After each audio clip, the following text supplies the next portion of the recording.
Bonjour à tous, vous êtes là pour regarder Margot nous présenter cette machine expresso manuelle. Bonjour à tous, bonjour Philippe. Alors oui, effectivement, aujourd'hui, je vais vous présenter cette machine. Dernièrement, vous avez vu sa grande sœur qui est la Breville Barista Max avec le broyeur intégré. Aujourd'hui, la Breville Barista Mini sera la même sans broyeur.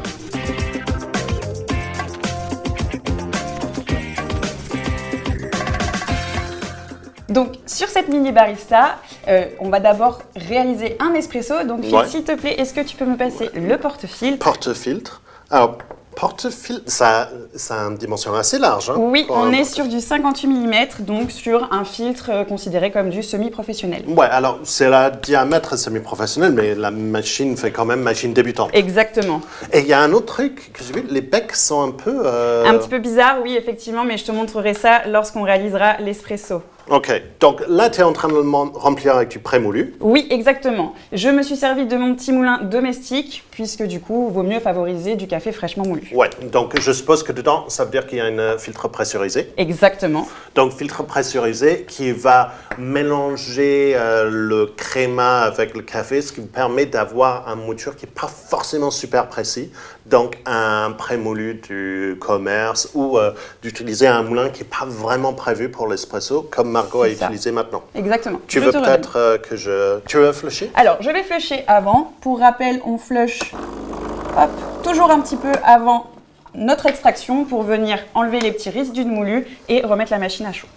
Donc, je viens insérer le porte-filtre et tu veux que je tourne sur deux, s'il te plaît. Donc, comme il y a une tasse et deux tasses qui sont marquées, je suppose que c'est dose réglable. Exactement. Donc, l'extraction, en plus, s'arrête toute seule. Nous n'avons rien à faire. Effectivement, les becs sont un peu bizarres. Oui. C'est particulier, mais... C'est particulier comme truc. Et comme ils sont intégrés dans le porte-filtre, on ne peut pas tellement le changer. On peut pas, non, on ne peut pas servir d'autres porte-filtres, ni même d'autres filtres. D'accord, c'est un peu sûr. Alors, j'ai entendu au début de l'extraction, il y avait un petit pré-infusion. Oui, exactement. Toujours petite pré-infusion. Ça, c'est très sympa. Tu as réglé assez court, mais moi, j'aime bien. C'est l'espresso. J'aime bien. Le résultat en tasse semble être très toujours joli. La petite créma.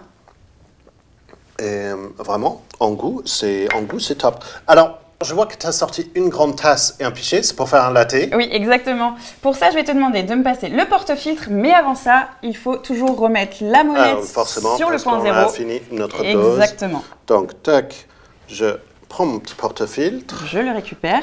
Voilà. Et en parallèle, je te demanderai le filtre, une tasse, s'il te plaît. Tu l'as pas sorti. Alors, si je l'ai sorti, mais regarde derrière le bac à eau usée, tu trouveras un petit emplacement où vous pouvez ranger le filtre que vous n'utilisez pas. Ça, c'est cool quand même. Ça, c'est bien pensé. Parce qu'il y a le filtre. Il y a le filtre, donc, filtre une tasse pressurisée. Tiens. Mais il y a aussi ce petit truc rouge. C'est quoi ça? Alors, ceci nous permettra, vous avez une petite aiguille qui nous permettra de venir déboucher et du coup nettoyer nos filtres. Ah, donc ça, c'est la petite. Et je suppose que la grosse, ça, c'est pour le bus vapeur. Exactement. Ça, c'est cool. C'est bien qu'ils ont pensé à mettre ça, parce que souvent, c'est le truc, quand vous avez des filtres pressurisés, éventuellement, ça peut se boucher. Donc, venir juste avec le petit trou de sortie, mettre le petit aiguille, c'est la solution. Alors, donc, du coup, ça, c'est filtre une tasse. Voilà. Donc, j'ai mis ma petite dosette ESE. Ah, parce qu'elle est compatible de dosette ESE. Exactement. Elle est compatible ESE, ce qui nous permet d'avoir un café de très bonne qualité en tasse avec une jolie créma.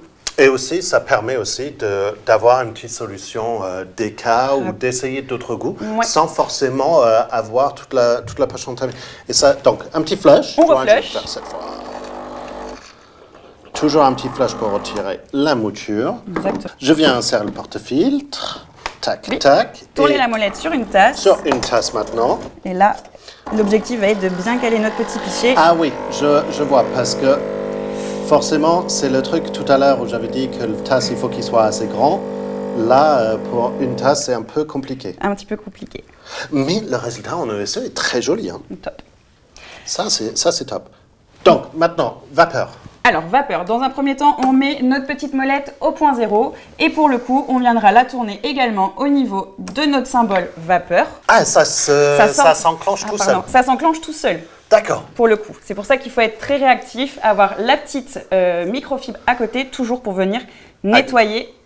Et accepter le flash et avoir le lait de près de suite après. Exactement. Alors, parle-nous un peu de la buse, parce que la buse, c'est une non assistée. Non assistée, mais elle est sur rotule, ce qui nous permet une sacrée manipulation. Quand même. Ah oui, comme ça, on peut vraiment venir trouver l'angle qu'on veut pour le lait, parce que c'est ça qui est important. Exactement. Et là, moi étant sur le côté, c'est quand même bien plus facile. Ah oui. J'ai utilisé un petit pichet en inox fourni avec la machine. Ça, c'est cool. Toujours le petit accessoire qui est bien pensé, parce que le pichet en inox, ça permet de jauger la température de votre lait quand vous êtes en train de le chauffer.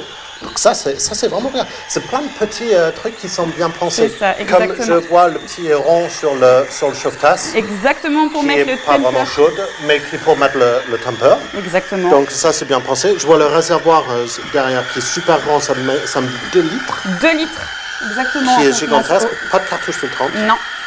C'est dommage. Toujours utiliser de l'eau filtrée avant notre extraction. Ça sera mieux pour votre résultat en tasse. Et forcément, ça va permettre à votre machine de vivre un peu plus longtemps parce que vous allez avoir moins de tartre, etc. Alors, il y a un truc que je voulais mentionner aussi, c'est sur son look. Oui. Parce qu'elle a un look d'une plus petite machine, sauf qu'elle est un peu plus imposante. Mais c'est surtout les finitions parce que c'est l'ABS sur le côté et le dessus. Et c'est vraiment quali, parce que rarement j'ai vu de l'ABS comme ça quand on teste des machines d'entretien. C'est ça. Oui, on va avoir de jolies finitions en ABS et pour le coup, on va avoir notre petite façade en inox. Oui, et ce qui est sacrément cool. Hein. Et là, elle est en train de descendre de température toute seule. Exactement, elle se remet à température. Et ça, c'est cool, parce que comme ça, on n'a pas besoin de faire les petits flush, de sortir de l'eau pour essayer de refroidir le thermobloc. Ça le fait tout seul. Et comme ça, on peut retrouver un café qui est à bonne température après. Pardon, je t'ai interrompu dans ton lait. En attendant, j'ai fini mon petit lait pour ma boisson lactée. Qui a l'air d'avoir une jolie texture aussi. Hein. Ouais. Hop. Donc, c'est vraiment le petit truc, petit pichet pour le café. Ça me permet de moins en mettre partout. Et on a quand même un joli résultat en café. Comme on a été sur un ESE. Non, mais vraiment, on a une très bonne texture de mousse. Donc, pour finir sur cette Breville Mini Barista, vraiment, ça me fait penser au Barista Max, que j'avais plutôt bien aimé avec le moulin intégré. Donc, mais on a le plus ici qu'on peut utiliser les dosettes ESE. Oui, c'est ça. Mais le moins de ne pas avoir un moulin. Donc, je ne sais pas lequel je préfère. J'adore les machines avec moulin intégré. C'est top parce que comme ça, on a vraiment le café fraîchement moulu.